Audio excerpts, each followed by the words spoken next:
Hi, and welcome to my continuation of my series of watching and reviewing a bunch of movies that I never seen before, and continuation of my series of watching and reviewing a bunch of movie franchise that I never seen before throughout 2025. So whether it be Hunger Games, Harry Potter, Pirates of the Caribbean, Rocky, Rambo. Okay? So throughout 2025, I'm going to see how many movies that I never seen before and movie franchise that I never seen before that I will try to watch and review for y'all here on my channel throughout 2025. Okay? So, um, a few minutes ago, I just got done watching a Kurt Russell movie that I never seen before, and I'm going to review for y'all in just a few moments. Okay? It's called Unlawful Entry. I got it right here. Okay? On DVD. Okay? Uh, okay? It's this one right here. Okay? Uh, it came in this four movie, Kurt Russell four movie combo pack, or Kurt Russell four movie collection, whatever you want to call it. Four film favorite Kurt Russell collection. Okay. Uh, Executive Decision, Soldier, Clear, Sunrise, Unlawful Entry. Okay. And throughout this year, I will watch all these movies and do a review of them. I never seen all these, and by the end of the year, I'll have watch them and review them for y'all. Okay, so I'll put it back in here. Okay, so let me know in the comment section down below. Are you a Kurt Russell fan? What's the movie that you never seen before that you're gonna watch for the very first time? And are you going to review them? And what's the movie franchise that you never seen before that you're gonna watch and review for the very first time? Okay. Um, so, and Unlawful Entry is another movie that I never seen before, but I seen for the very first time a few minutes ago, and I'm gonna review for y'all. Okay. So when I was growing up, the only Kurt Russell movie that I seen growing up in my childhood was uh, the stuff that he made at Walt Disney. The Superior War Tension, Bedford Executive, The Strongest Man in the World, those movies, okay?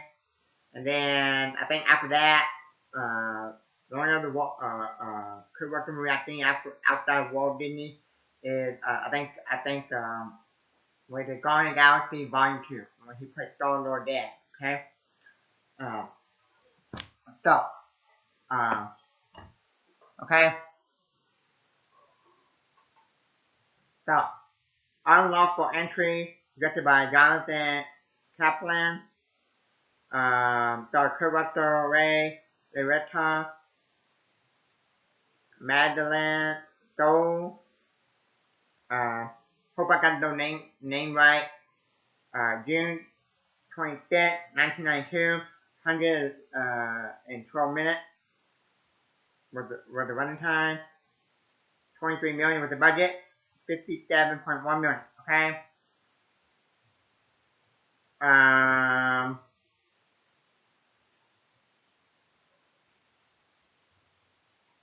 So it's an hour and 57 minutes, thriller mystery, rated R, got 6.4 out of 10 on IMDb. It got 75% from the critics on Rotten Tomatoes, 50% from the audience, but now they call it popcorn media, okay? To be honest, there for a while, there for a while, I thought the movie kind of boring.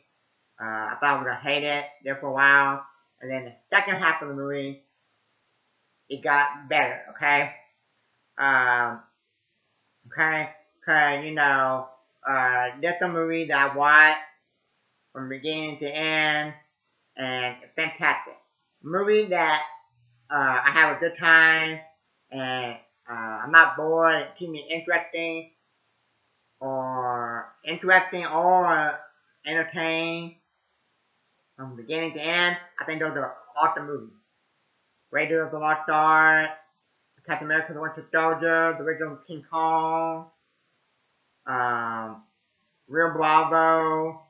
The list can go on and on. Okay, but and then you got some movies I watch where the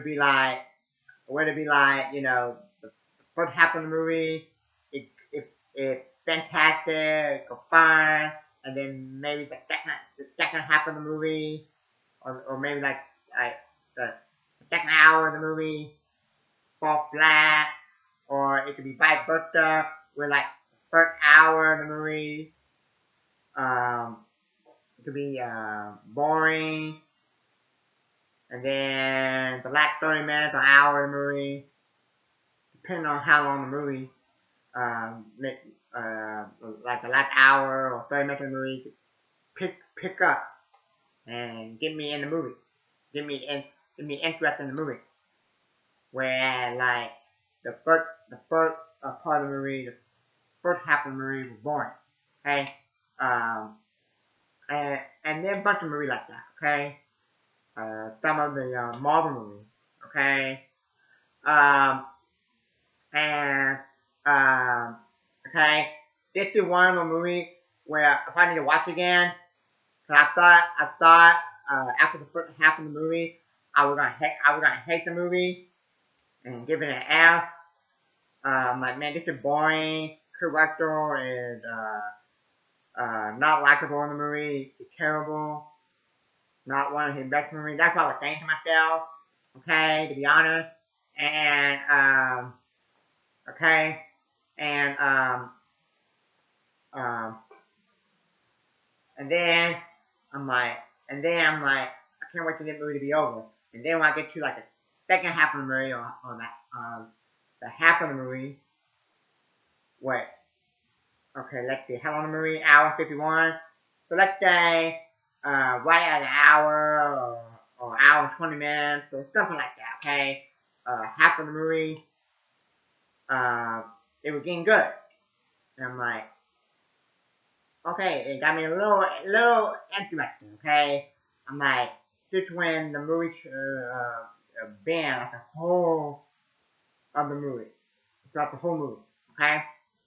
Uh, so, okay, so, the movie's about, uh, African American guy breaking their house, put a a knife, a butcher knife or something, a big knife, kind of like what Michael Myers had, you know, to Kurt Russell's wife, and um, Michael Carr put a gun. No, okay, Michael Carr and Karen Carr, uh, uh, the African American, break in their house, and um, um, he got a big butcher knife and put it to Karen Carr, the wife of Michael Carr. That's the Kurt Russell character in the movie. And so he takes him outside, African American guy, the burglar, we're gonna call him, floats her in the pool, okay? And then they call the police, and once the ducks are playing, a new burglar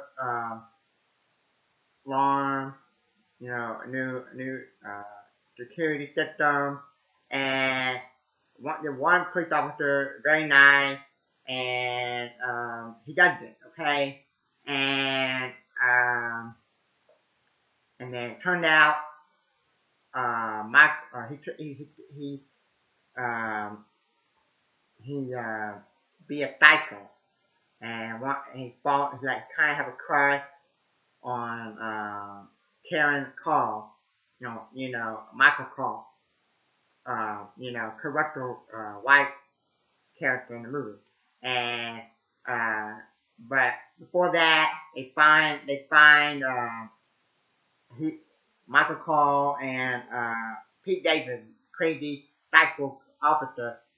They go on a ride together, and they find the guy that broke in their house and put the knife to his wife's throat, and uh, the crazy psycho officer. You don't know he's psycho yet until like probably like the second half of the movie.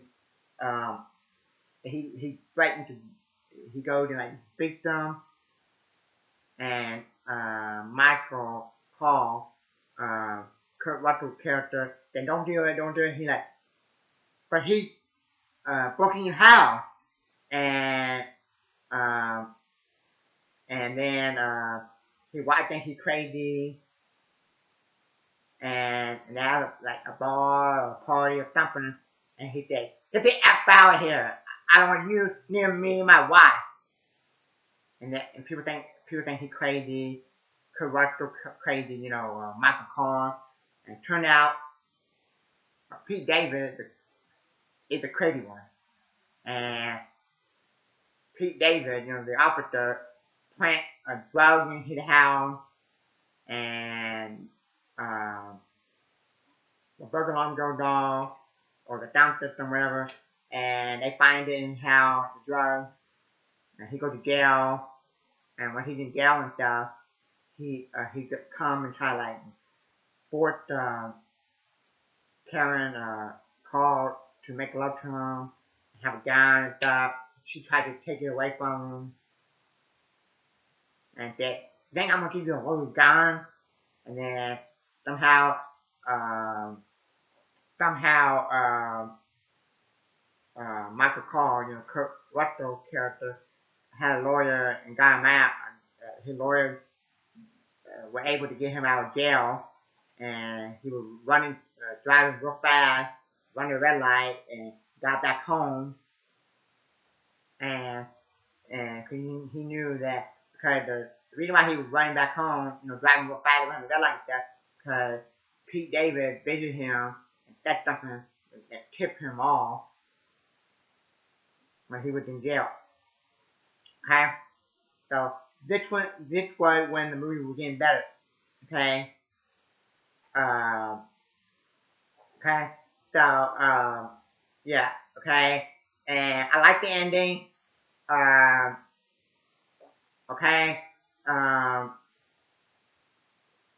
Cause at the end, uh, they had a fight, and then you think that he's dead, and then he like laying there in the front door, or standing down the front door, and Pete David, the officer, laying there blood, and thinks he's dead, and he comes up and says, "We're gonna do call arrest me," or I forgot what it said, something like that, or no, make a citizen arrest, and then when he wipes standing next to him or something, they're standing over there in the corner. He takes the gun and shoot Pete Davis, the crazy psycho officer. Okay, and then when the credit comes up, you see police car come to the house. Okay, so I wish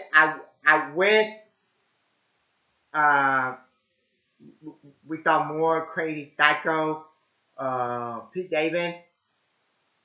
I would say like the first half of the movie, I thought that Kurt Russell was crazy because he was yelling, "Get the F out of here" to Pete David character, and I'm like, this is a crazy movie. He didn't want Pete David to like beat the guy up that broke his house or arrest him or something like that.